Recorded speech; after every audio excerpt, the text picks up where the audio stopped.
Donc aujourd'hui j'avais envie de vous faire un petit tuto pour vous montrer la méthode que j'utilise pour importer des photos en 360 faites avec le Mini 2 en haute définition dans Facebook. Donc moi la méthode que j'ai trouvée c'est de les importer à partir de l'ordinateur sous Windows. Donc pour ça il vous faudra plusieurs logiciels gratuits et le seul logiciel payant qu'il vous faudra ce sera Photoshop. Donc pour ça vous avez déjà réalisé votre séquence de photos grâce au mode sphère du Mini 2. Là j'ai mis donc le dossier photo réalisé avec le Mini 2 sur mon ordinateur. Pour commencer, je vais démarrer le logiciel gratuit que vous trouverez sur internet qui s'appelle Image Composite Editor. Voilà. Donc vous allez chercher votre dossier créé par le Mini 2. Ce sera dans donc, le dossier panorama. Donc vous voyez qu'il y a plusieurs dossiers parce que là j'ai réalisé 3 photos panoramiques. Enfin, panoramique ou sphère ou selon ce que vous avez choisi. Donc voilà. Donc ça c'est une séance de photos réalisée grâce au mode sphère. Donc on voit qu'on a environ une vingtaine de clichés. Donc vous allez sélectionner tous ces clichés. Hop, donc sélectionnez tous les fichiers et vous les ouvrez dans ce logiciel. Donc là ensuite vous allez appuyer en haut au milieu sur Stitch et le logiciel va vous assembler automatiquement toutes les photos. Il faut laisser travailler. Donc je change tout ça. Voilà, donc voilà vos photos assemblées. Donc par contre on voit que sur le dessus, enfin c'est pas droit, donc ça ira pas pour faire la photo 360. Donc on va appuyer en haut sur Crop, donc l'étape 3. Et on va appuyer sur Auto-complète. Tac, voilà. Donc jusqu'à là, c'est une méthode que j'ai vue réalisée par Hubert L sur sa chaîne YouTube. Donc j'invente rien, je lui repique juste sa méthode. En haut du cliché, à droite et gauche, j'ai des petites taches noires.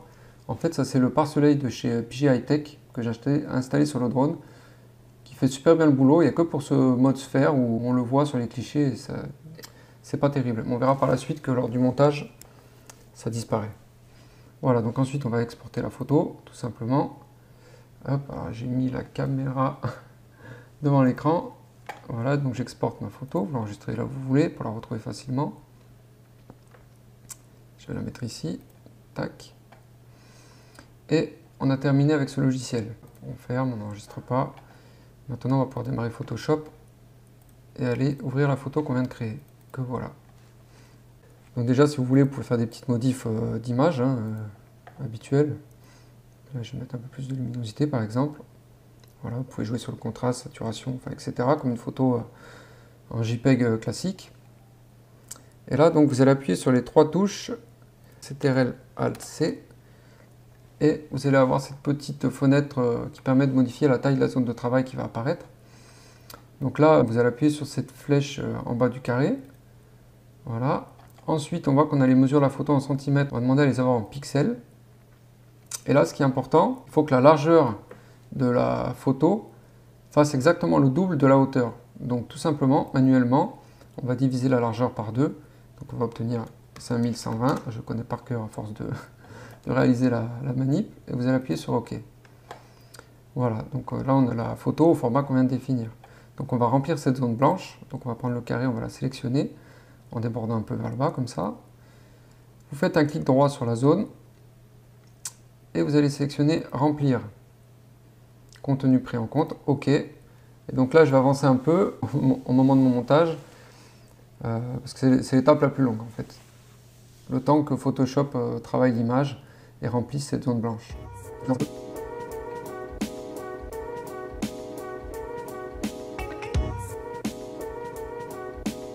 Et voilà, donc Photoshop a fait le job. Il a créé un ciel artificiel en reprenant en fait les couleurs du bas. Donc comme ça rend pas forcément terrible, mais vous allez voir qu'en 360, après ça ira bien. Donc vous allez désélectionner et vous n'avez plus qu'à enregistrer l'image qu'on vient de créer. OK. Donc il va remplacer pour moi le fichier existant fait précédemment. Donc Photoshop, on a terminé. On peut fermer. Et on va ouvrir le dernier petit logiciel gratuit que vous trouverez également sur internet qui s'appelle Exif Fixer. En fait, ce logiciel, donc on va aller chercher notre image qui est là. Ce logiciel va permettre à Facebook de reconnaître que c'est bien une photo 360 et pas une photo plate classique, en ajoutant ce qu'ils appellent des métadonnées. Donc il y a juste à cliquer sur ajouter les métadonnées. Donc ça va le faire automatiquement, ça va le rajouter à la photo. Et voilà, on peut fermer, c'est terminé. Voilà. Donc ensuite, pour tester que le 360 soit bien réussi, déjà on va l'ouvrir sur l'ordinateur. Donc avec ce petit logiciel gratuit, Insta360 Player. Donc on va aller ouvrir la photo que l'on vient de créer. Voilà, elle est là, donc je vais la faire glisser tout simplement. Hop, et voilà. Donc un petit aperçu. Je vais mettre en plein écran. Voilà, comme ça vous voyez le résultat. Vous voyez qu'au niveau du ciel, ça ne jure pas du tout. Après, c'est sûr, si on regarde vraiment tout en haut. Mais bon, le but, c'est pas forcément de regarder le ciel, mais plutôt les environs. Donc vous voyez qu'on a une belle photo 360. On peut zoomer, on a vraiment une super netteté. Zoomer, même voilà, dézoomer hein, pour faire cet effet sphère. Voilà, on voit qu'on a une belle photo. Donc jusqu'à là, le résultat est plutôt convaincant. Donc ensuite, pour la mettre sur Facebook, vous allez chercher votre image. Et pareil, on va la faire glisser. Hop, je vais fermer ça. Voilà, donc en bas à droite, on voit qu'on a le logo, que ce sera bien une photo 360. Et vous pouvez publier. Voilà, je suis en mode privé, c'est juste pour la petite démo. Alors après, sur l'ordinateur, je trouve que c'est pas forcément convaincant. Enfin, on ne peut pas mettre la photo en plein écran, etc. Donc ça y est, la photo est chargée. Donc ce que je vous propose, je vais faire une capture d'écran et je vais vous montrer le résultat sur le téléphone.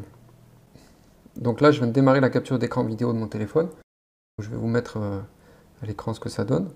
Donc voilà la photo. Donc par contre, vu que la photo est assez volumineuse, il y aura toujours un petit temps de chargement. Mais on voit qu'une fois que la photo a chargé, on voit qu'on a une photo bien nette. Voilà, on n'a plus cet effet... on va laisser charger un peu. Et on voit que la netteté se charge au fur et à mesure. Et vous avez une photo de bonne qualité. Voilà. Et qui sera donc en 360. Après, je pense que j'aurais peut-être pu créer un fichier un peu moins volumineux. Et la photo se serait chargée peut-être plus rapidement. Mais vous voyez que là, on a une belle... forcément... vous voyez qu'on a une bonne définition. Regardez sur les arbres, une fois la netteté chargée, une fois la photo bien chargée. Donc voilà, pour ma petite astuce, pour créer et importer des photos de bonne qualité sur Facebook à partir de son ordinateur. Donc j'espère que ce petit tuto vous sera utile. Et si vous avez des questions, n'hésitez pas en commentaire. Si je peux y répondre, ce sera avec plaisir. Allez, à bientôt.